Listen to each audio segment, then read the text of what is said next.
संतोष गायकवाड. मी आता 4वी मध्ये शिकत आहे. आजच्या कार्यक्रमाचे अध्यक्ष, व्यासपीठावर उपस्थित मान्यवर, वंदनीय गुरुजन वर्ग आणि माझ्या मित्रमैत्रिणींनो, मी आज तुम्हाला छत्रपती राजश्री शाहू महाराज यांच्याबद्दल काही 4 ओळी सांगणार आहे. ते तुम्ही शांत चित्तेने ऐकून घ्यावे अशी माझी नम्र विनंती.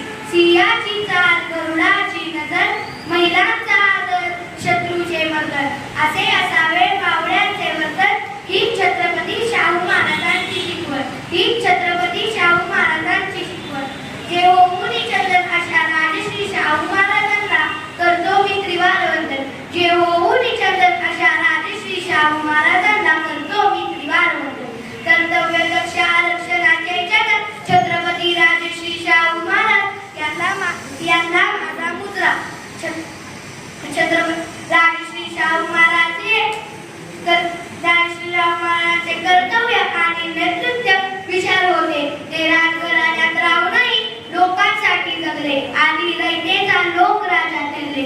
छत्रपती शिवरायांचे वंशज म्हणून जगताना त्यांनी छत्रपती ही बिरदावली. त्यांनी ती लावली नाही तर ती कर्तव्याने सार्थ केली आणि जाती प्रथेला विरोध केला. कोल्हापुरात मोफत व सक्तीच्या शिक्षणाचा कायदा केला.